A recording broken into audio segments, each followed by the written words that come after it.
listeners, podcast Omong Talks. Yang ngomong tok. Welcome to Omong Talks. Jadi malam hari ini kita bakal ngomongin soal apa nih, Kak? Malam ini kita mau bahas tentang kontrasepsi darurat. Kontrasepsi darurat. Yep. Ya, jadi kayak gimana tuh maksudnya itu? Kenapa? Why gitu? Why kita bakal ngomongin soal kontrasepsi darurat? Emang kenapa? Karena memang di masyarakat tuh keberadaan kontrasepsi darurat ini kayak lebih kurang dikenal, kurang familiar gitu. Jadi ada baiknya kita bahas kontrasepsi darurat kali ya, biar semua masyarakat tahu gitu. Paling enggak ada alternatif ketika masyarakat ini lupa nggak pakai kontrasepsi kayak gitu. Oh gitu. Emang Iya. kontrasepsi itu apa? Ini barangkali dari teman berdua juga baru tahu nih. Kontrasepsi apa tuh kontrasepsi? Kalau kontrasepsi yang jelas adalah metode Oke. untuk mencegah kehamilan. Oke, gitu ya. Oh iya, mau nambahin sedikit ya Kak. Nggak Jadi- boleh. Banyak lu juga nggak apa-apa. Jadi di sini kontrasepsi darurat kita pembahasannya ada batasannya. Jadi kita bahas yang ruang lingkupnya remaja aja Oke. gitu. Karena kan ini teman-teman yang dengerin kan teman-teman remaja gitu kan. Jadi Yaps. menambah Jan informasi udah dan umur 40. asik. Asik lagi ya. Menambah pengetahuan buat Hah? teman-teman remaja gitu, bagaimana ketika teman-teman remaja nanti ya jangan sampai terjadi ya Kak ya, mereka mengalami kekerasan seksual atau pemerkosaan ya dan lain sebagainya, itu mereka harus kemana gitu, ataukah mungkin pasti ada keraguan ya Kak Ika ya, kayak takut nanti kalau aku hamil gimana, ini nanti anaknya gimana gitu. Oh gitu. Jadi lebih tepatnya mencegah kehamilan gitu. Iya, Ya. betul. Mending apa kalau kata medis itu lebih baik mencegah. Daripada mengobati. Jadi yang diobati apa? Bayinya di dalam diobati dah. Oke, Ya. jadi kita ngomongin soal kontrasepsi darurat ya. Ini kalau jangan baca-baca lagi sebenarnya yang dibahas bisa lebih mengerucut lagi ya. Ada urgensi juga mulai dari urgensi penggunaan sampai ke mitos yang juga harus perlu kita ketahui juga nih. Nah, kalau untuk urgensi sendiri ini apa yang harus dipertimbangkan dari kontrasepsi itu sendiri?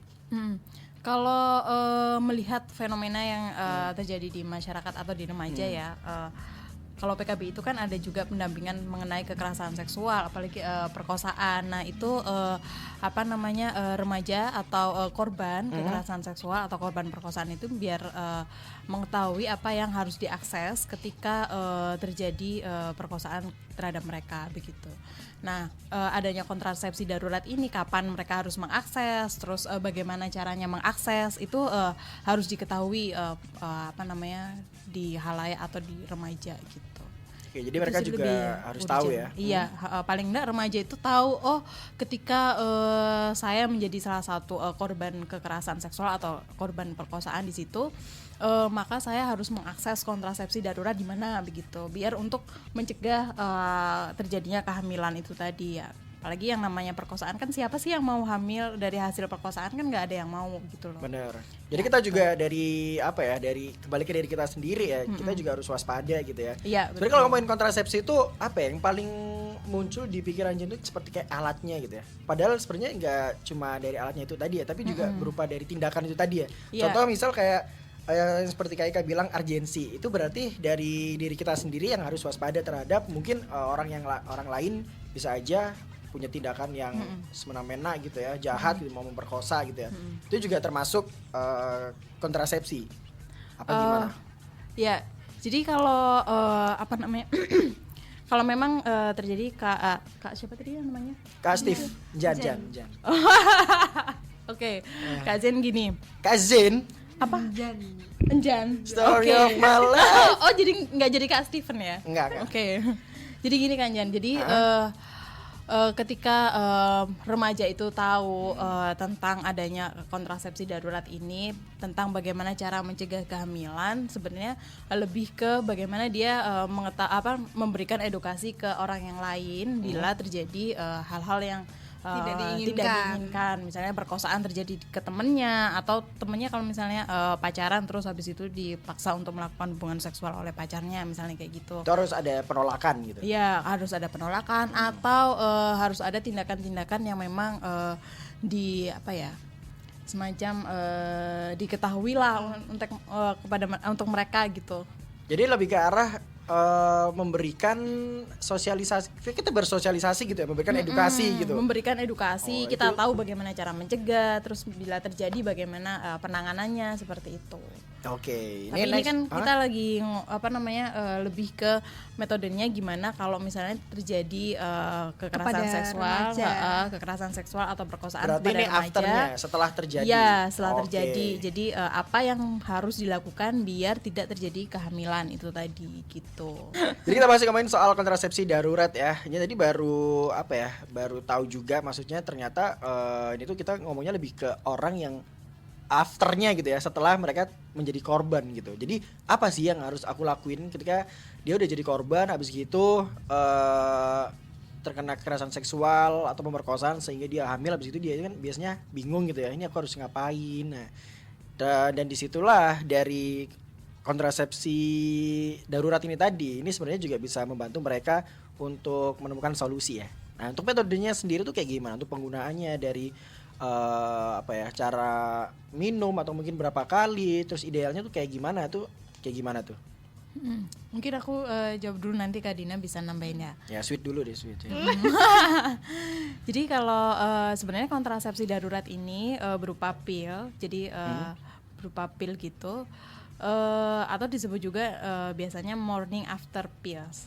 Jadi pills, pil KB ya, pil KB tapi bukan pil KB yang dibeli-beli, maksudnya yang dijual Di abang-abang, mamang-mamang gitu setelah selesai mancing gitu, bukan ini, kayak, oh, ya. Tapi ini kontrasepsi darurat berupa pil yang dikonsumsi ketika kita lupa tidak memakai kontrasepsi ketika berhubungan seksual, itu yang pertama.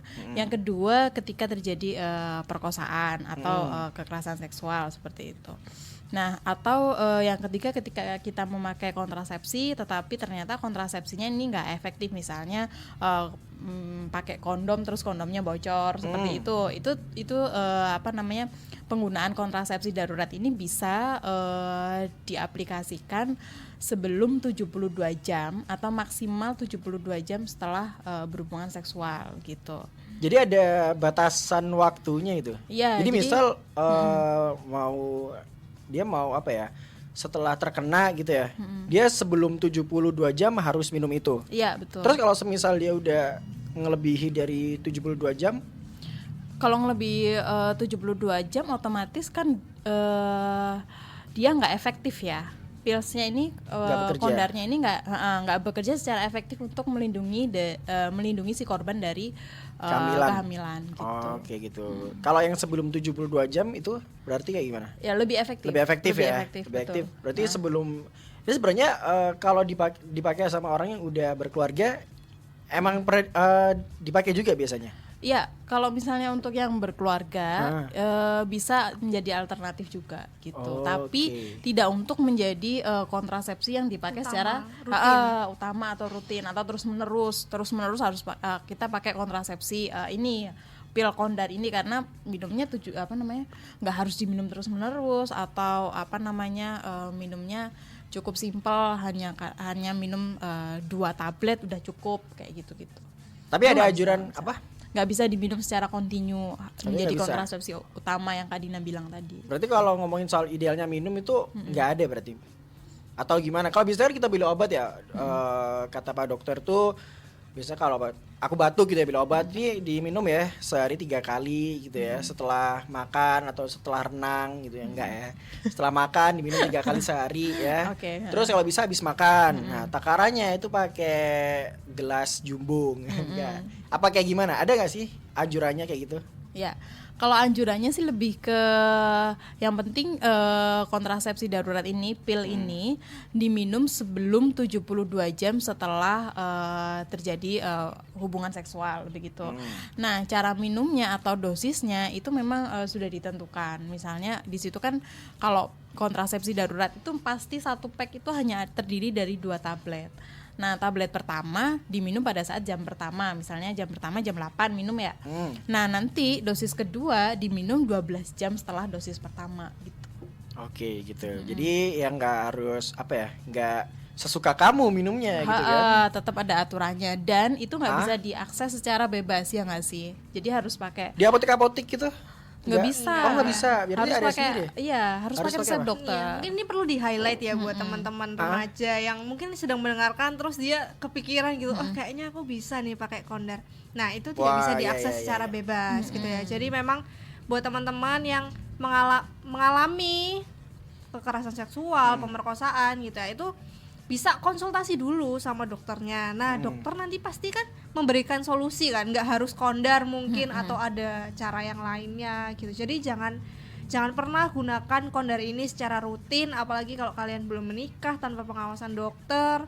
Kemudian ya hati-hatilah karena pasti ada resiko ketika Benar. Ada kita efek sampingnya. mengkonsumsi tidak dengan anjuran dokter ya. Satu lagi, jangan sampai kamu dengerin siaran ini ya, wah ternyata ada solusinya ya, terus abis itu kamu pacarannya bebas gitu.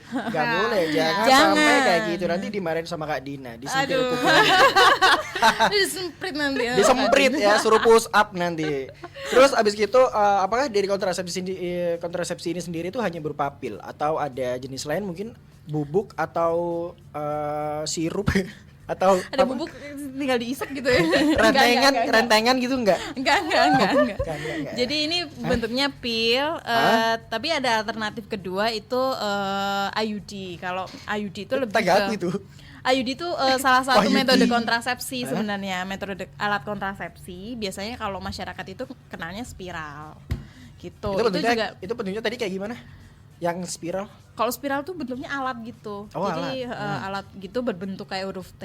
Jadi itu yang dipasang di dalam rahim. Itu Oke. bisa jadi emergency kontrasepsi, tapi Itu opsi paling akhir ya? ya Oke. itu opsi paling akhir dan dokter yang menentukan nanti, oh ini si klien bisa digunakan pil, bisa menggunakan metode yang pil atau menggunakan metode yang IUD begitu. Tapi yang lebih diutamakan yang ini tadi pil, ya, yang pil ya. ya. Nah, kalau semisal ngomongin soal efeknya, efek paling apa ya, paling bahaya kalau semisal kita menggunain pil ini tuh secara berlebihan apa emang? Kalau paling bahaya sebenarnya karena ini obat hormonal ya. Jadi kalau misalnya dia diminum secara di luar kontinu atau di luar pengawasan dokter, biasanya pengaruh ke siklus hormonal gitu. Siklus hormonal si klien ini, si wanita ini gitu. Itu sih yang paling yang paling kelihatan ya gitu. Ada juga apa? Kalau yang lain biasanya terjadi perdarahan di luar siklus menstruasi, misalnya seperti itu. Oke. Sebenarnya ada lagi sih yang lebih bahaya ya. Gak cuman itu. Pas ketika dia minum obatnya itu sambil nyetir motor. Itu bahaya juga kan?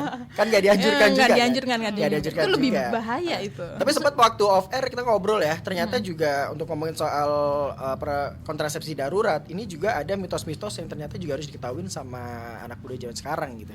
Emang mitosnya kayak gimana tuh? Gimana? Kalau mitos sebenarnya karena kontrasepsi darurat ini nggak banyak dikenal di masyarakat juga. Biasanya sih orang-orang tuh lebih ke ya nggak sih kalau kontrasepsi darurat ini bisa efektif diminum setelah saya berhubungan seksual misalnya gitu. Tapi kan di masyarakat itu nggak ada batasan ininya, batasan minumnya itu harus berapa jam maksimal gitu. Jadi asal aja minum kontrasepsi darurat atau mengakses kontrasepsi darurat tanpa tanpa Pengawasan dokter, anjuran dokter. atau anjuran dokter gitu. Tapi sekarang lebih ke penyediaan kontrasepsi darurat itu nggak segampang misalnya kayak kita beli online kayak gitu. Oh, jadi kalau semua kita cari online itu nggak ada ya? Kalaupun ada itu kita harus menunjukkan resep. Oh gitu. Jadi Iya. nggak sembarang. Kalau misal ini aku mau beli gitu ya, itu berarti dokternya yang bikin obatnya ya bikin di detik itu juga atau kayak gimana? Oh enggak. Oh enggak. Enggak juga. Jadi Berarti resep khusus ya udah dibuat tapi itu resep khusus, nggak dijual di apotek-apotek tertentu enggak. Oke. Gitu. Kadang aja di apotek misalnya di apotek A gitu ya.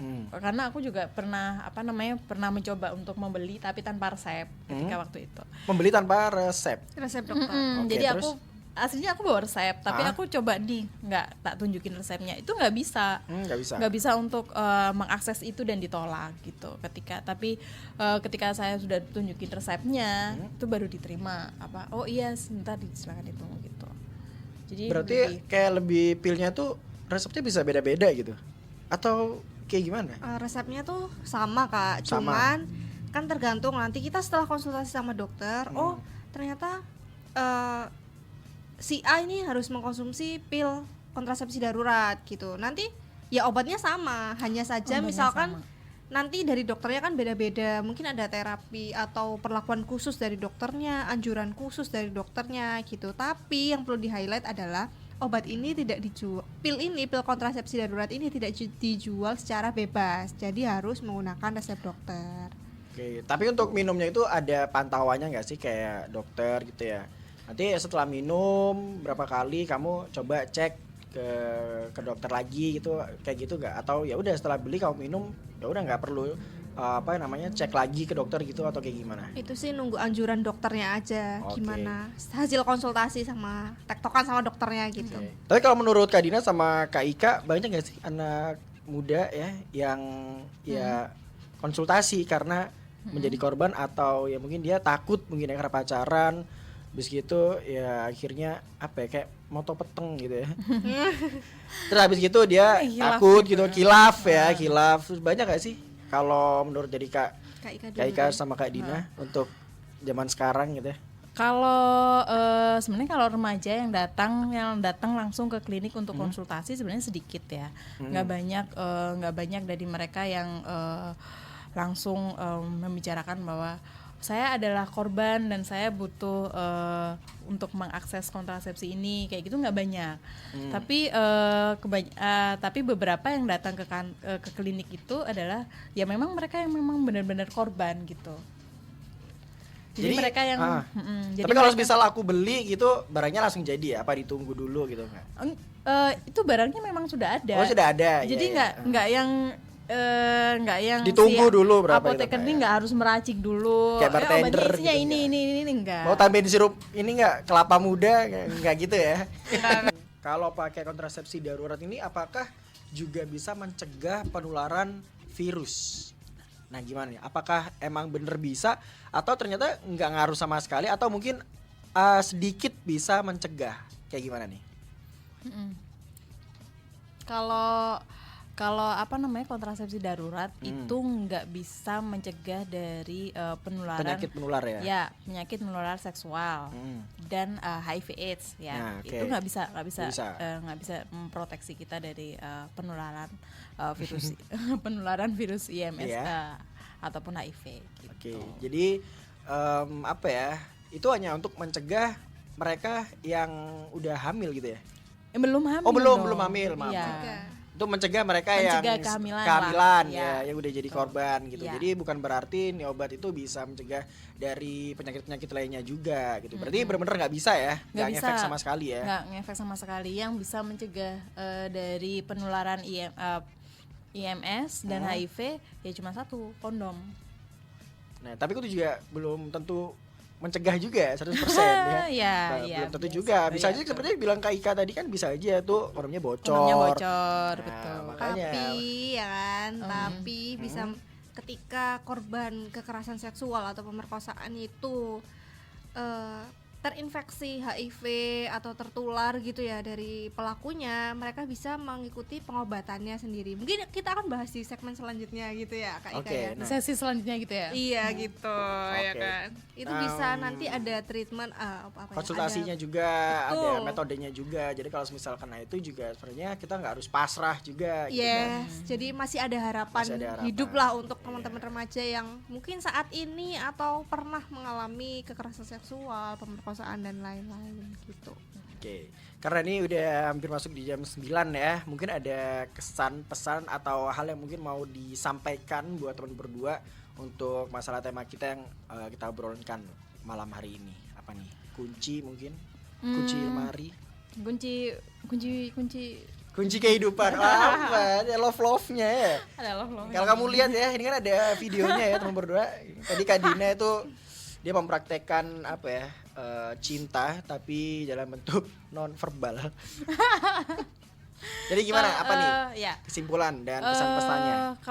Kalau aku sebenarnya kalau untuk teman-teman remaja semua apalagi yang menjadi korban, paling enggak kalian mengerti ketika kalian mendapatkan kekerasan seksual atau perkosaan, kalian tanpa ragu datang aja langsung ke petugas kesehatan atau ke dokter misalnya untuk berkonsultasi atau melakukan pemeriksaan sesegera mungkin gitu. Mereka datangnya bakal kemana tuh? Aku udah mau konsultasi nih, terus aku kemana ini? Apakah Oh ya boleh ke klinik PKBI Jatim juga. Oke. Ya, di sana kita ada punya konselor, punya psikolog, ada dokter Ada yang dokternya standby juga ya? ya, ada Oke. dokter juga. Kita punya ada 3 dokter umum, ada 2 dokter spesialis begitu ya. Jadi nggak usah bingung ya kalau mau konsultasi ataupun mau ngikutin metode pengobatan atau berobat ya, Ya, itu periksa bisa lah, semua ya. periksa itu bisa ya Bisa, berarti di bisa. KBI ya. Oke. Ada lagi yang mau ditambahkan mungkin dari Kakak Dina? Oke, mungkin kalau dari aku yang pertama itu terbuka sama atau jujur kepada dirinya sendiri bahwa dia sudah mengalami kekerasan seksual, pemerkosaan atau kekerasan dalam pacaran mungkin ya. Karena ketika kita belum jujur sama diri kita sendiri, kita belum sadar ketika kita mengalami hal itu, nah itu susah untuk kita menceritakan atau berkonsultasi kepada dokter. Karena yang pertama mungkin ada ketidaksiapan dalam diri kita. Misalnya, nanti kalau aku ditanya aneh-aneh sama dokter gimana ya? Nanti aku jawabnya gimana ya? Nanti dokter ini melakukan kekerasan ke aku lagi nggak ya? Atau aku harus gimana? Atau nanti tubuhku dipegang-pegang lagi? Udah kasih dalam skripsi ya? Nah, mungkin bagi sebagian orang yang menjadi korban itu akan timbul suasana traumatis dalam dirinya sendiri. Jadi dia sebelum akses tuh pastikan bahwa diri kalian tuh sudah siap gitu untuk menerima pengobatan, untuk menerima anjuran dari dokter, arahan gitu ya. Dan buat teman-teman remaja yang belum tahu mau cerita ke siapa gitu ya, ini bisa hubungi kita di Sebaya PKBI Jawa Timur. Oke, ada akun sosmednya juga ya. Yes, Langsung bisa stalker aja. Yes, atau mungkin bisa langsung datang ke klinik di Jalan Indragiri nomor 24. Oke, nanti Injan mampir ya. Oke, siap. Jangan mampir aja. Terus ngapain gitu? Ngeteh ya. Oh, ini dialog dini hari. Bercengkrama dengan cahaya bulan. Ya udah. Thank you ya buat Kak Ika sama Kak Dina udah menyempatkan waktunya Makasih Kak Anjan. untuk